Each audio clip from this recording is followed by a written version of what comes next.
मातृभाषा अर्थात वह भाषा जो हम जन्म के साथ सीखते और बोलते हैं। मेरी माँ की भाषा अर्थात मेरी अपनी भाषा। आसान भाषा में समझें तो जो भाषा हम जन्म के बाद सबसे पहले सीखते और बोलते हैं वह हमारी मातृभाषा कहलाती है। तो फिर सवाल उठता है कि हमारी शिक्षा और व्यवहार में मातृभाषा के स्थान पर अंग्रेजी भाषा कहाँ से स्थापित हो गई? कहीं यह किसी षड्यंत्र का हिस्सा तो नहीं था? 2 शताब्दी पहले भारत में अंग्रेजी भाषा का विकास हुआ। बाद में लॉर्ड मैकाले ने भारत में अंग्रेजी शिक्षा की नींव रखी और धीरे धीरे इसे पहले सरकारी कामकाज की भाषा और फिर बाद में मुख्य भाषा के रूप में स्थापित कर दिया गया। स्कूलों में भी मातृभाषा के स्थान पर अंग्रेजी भाषा को बढ़ावा दिया जाने लगा। इसका दुष्परिणाम यह हुआ कि यह दीमक की तरह हमारी मातृभाषा को खा गई। अंग्रेजों ने तो भारतीयों को उनकी अस्मिता से दूर करने के लिए यह षड्यंत्र रचा था, लेकिन दुर्भाग्य यह रहा कि आजादी मिलने के बाद हमारी अपनी सरकार ने भी उसी षड्यंत्र को आगे बढ़ाया। आजादी से पूर्व और उसके बाद के कालखंड में अंग्रेजी भाषा का ऐसा प्रचार प्रसार किया गया कि अगर आप अंग्रेजी नहीं जानते तो आपका जीवन ही बेकार है। आप योग्य हो, यह आपकी कार्यकुशलता से नहीं, अच्छी अंग्रेजी बोलने से सिद्ध होने लगा।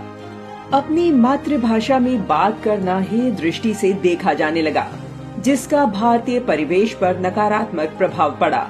लोगों को लगने लगा कि उनकी अपनी मातृभाषा से ज्यादा आज के समय में अंग्रेजी भाषा का महत्व है, जिस कारण लोग अंग्रेजी के पीछे भागने लगे।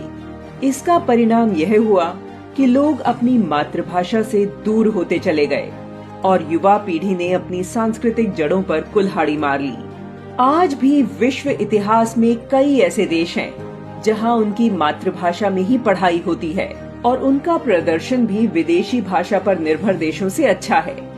इस बात से एक बात तो तय है कि भाषा लोगों से जुड़ने का साधन है, न कि योग्यता का मापदंड। समाज में कई ऐसे लोग मिल जाएंगे जो थोपी गई विदेशी भाषा के चलते योग्य और कुशल होते हुए भी अपनी योग्यता सिद्ध नहीं कर सके।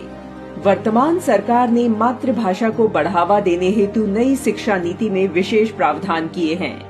संसदीय राजभाषा समिति की बैठक में तत्कालीन गृह मंत्री अमित शाह ने कहा था कि हिंदी को अंग्रेजी का स्थान लेना होगा। 2 भारतीय जब भी आपस में बात करें तो हिंदी या अपनी स्थानीय भाषा में ही बात करें। बहुत ही कम लोगों को पता होगा, अमित शाह के गृह मंत्री बनने के बाद उन्होंने अपने मंत्रालय में जो पहला आदेश दिया वह था कि अब से उनके पास कोई भी फाइल अंग्रेजी में नहीं आएगी।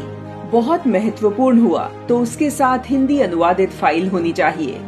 आज केंद्रीय गृह मंत्रालय उन गिने चुने विभागों में है जहां लगभग 100% काम हिंदी में होता है। नई शिक्षा नीति का लक्ष्य 2040 तक एक कुशल शिक्षा प्रणाली बनाना है, जिसमें सभी शिक्षार्थियों की सामाजिक आर्थिक पृष्ठभूमि की परवाह किए बिना उच्च गुणवत्ता वाली शिक्षा तक समान पहुंच हो।